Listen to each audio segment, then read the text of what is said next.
할렐루야. 오늘도 말씀으로 주님과 동행하고 계신 여러분을 주님의 이름으로 축복합니다. 함께 보실 말씀은 에스겔 33장에서 35장이 되겠습니다. 에스겔 33장은 하나님께서 에스겔에게 파수꾼으로서의 사명을 다하라고 권고하는 내용이고, 또 하나님께서 자신의 공의가 얼마나 정의로운지, 얼마나 바른 길인지를 변증하시는 내용입니다. 파수꾼의 사명은 칼이 임하는 것을 볼 때 나팔을 불어 백성들에게 경고하는 것이죠.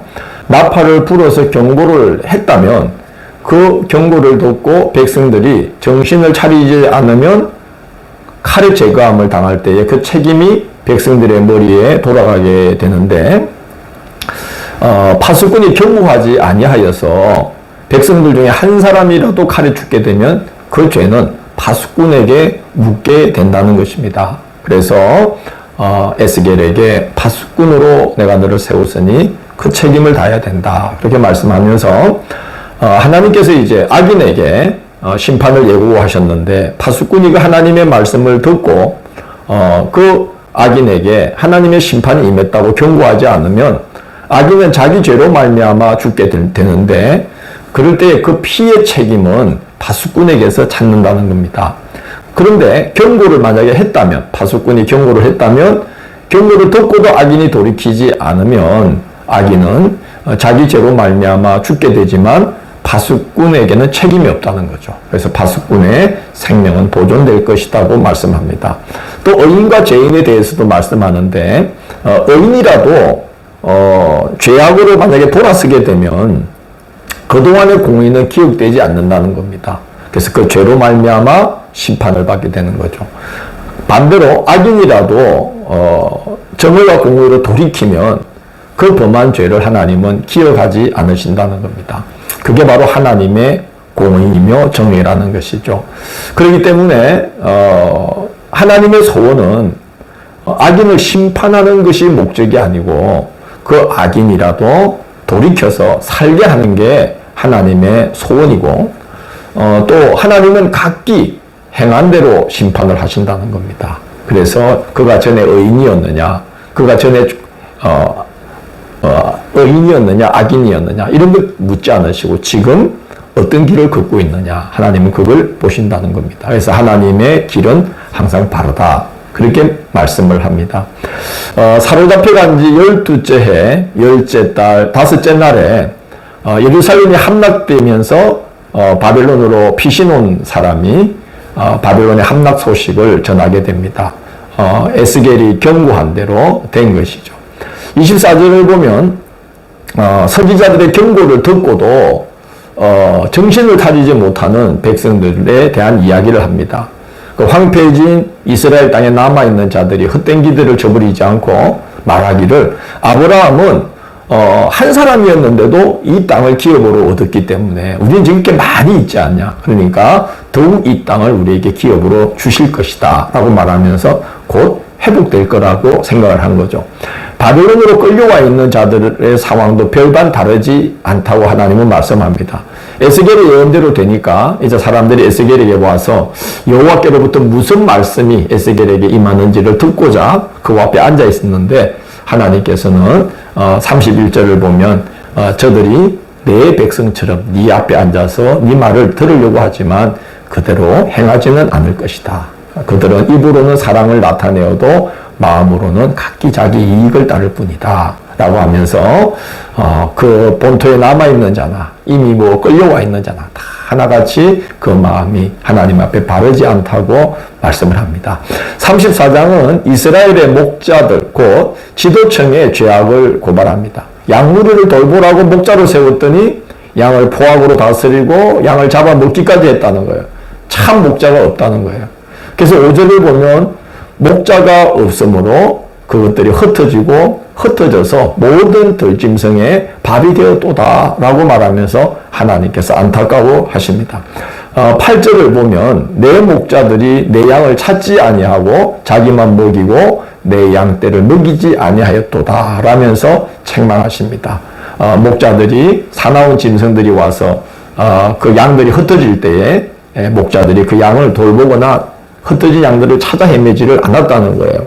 그래서 하나님은 이 악한 목자들을 심판할 것이다 라고 경고하십니다. 10절을 보면 목자의 자격을 박탈하여서 양을 먹이지 못하게 할 뿐만 아니라 자기 자신도 먹이지 못하는 처지가 되게 하시겠다. 그렇게 말씀합니다. 다 백성들과 함께 지도자들이, 목자들이 다 끌려가게 되면 양을 먹일 수도 없을 뿐만 아니라 자기도 먹을 수가 없는 상황이 되는 것이죠. 그럴 때에 하나님은 이제 직접 목자가 되셔서 양무리들을 돌보겠다고 말씀하면서 이제 흩어진 모든 곳에서 때가 되면 건져내어서 본토로 돌아오게 하여서 내가 좋은 꼴로 먹을 것이다 라고 말씀합니다. 이어서 하나님은 지도층만이 아니라 백성들 사이에서도 압제와 학대가 만연했다라고 고발하십니다. 17절을 보면 나의 양떼 너희여 라고 이제 이스라엘 백성들을 지칭하신 후에 내가 양과 양 사이 그리고 순양과 순염소 사이에서 심판하노라 라고 말씀합니다. 양과 양 사이라는 말은 백성들 사이에서도 천하가 있어서 계층이 있어서 백성이 백성을 압제하는 일들이 있었다는 거죠. 순양과 순염소는 뭐냐 하면은 백성들 중에 좀 더 힘을 가진 자들이 순염소처럼 힘이 없는 순양을 압제하고 떠밀고 뿔로 받고 괴롭혔다는 것이죠.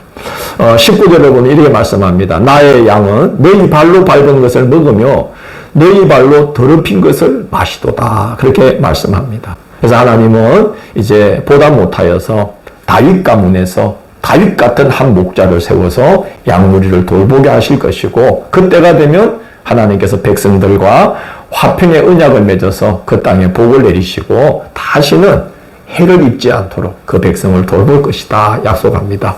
이제 다윗 같은 지도자를 세울 거라는 것이고 장차 이제 메시아를 보내어서 정말 그 땅을 축복하시는 일을 행할 것이라는 것을 약속하시는 겁니다. 35장은 에돔에 대한 심판 여부입니다. 왜 에돔을 심판하시는가? 5절 보면 네가 옛날부터 한을 품고 이스라엘 족속의 환난 때 곧 죄악의 마지막 때에 칼의 위력에 그들을 넘겼도다라고 말씀합니다. 이스라엘의 보복할 기회를 항상 엿보고 있다가 이스라엘이 바빌론 군대에 침략을 당할 때에 바빌론 군대에 넘겨지는 데에 한 몫을 했다는 거예요. 10절을 보면 이렇게 말씀합니다. 네가 말하기를 이 두 민족과 두 땅은 다 내 것이면 내 기업이 되리라 하였도다 라고 책망하십니다. 북이스라엘과 남유다가 함께 망할 때에 그 두 땅에 속한 땅의 치리권을 할당받는 조건으로 바벨론과 동맹을 맺었다고 합니다. 하나님은 그 사실을 이야기하시면서 말씀하면서 너 그렇게 악한 생각을 가지고 있다고 에돔을 책망하는 겁니다. 하나님은 에돔의 그러한 태도를 하나님을 자신을 대적하는 것으로 여기십니다. 13절 보면 너희가 나를 대적하여 입으로 자랑하며 나를 대적하여 여러 가지로 말한 것을 내가 들었노라 라고 말씀합니다. 그래서 대가를 치르게 하시는데 6절을 보면 네가 피를 미워하지 아니하였은즉 피가 너를 따르리라 말씀하고 있고 9절을 보면 너를 영원히 황폐하게 하여 내 성읍들에 다시는 거주하는 자가 없게 하리니 라고 말씀하고 있고 15절을 보면 이스라엘 족속의 기업이 황폐함으로 네가 즐거워한 것 같이 내가 너를 황폐하리라고 말씀합니다. 이 에돔이 이스라엘의 패망을 보면서 말한 대로 행한 대로 다 되받게 하시겠다는 말씀입니다. 비록 매를 들어서 이스라엘을 때릴지라도 그 매를 맞는 걸 보고 즐거워하고 이익을 취하고자 했던 주변 나라들을 하나님은 고운 눈으로 보시지는 않는다는 것을 말씀을 하고 있습니다.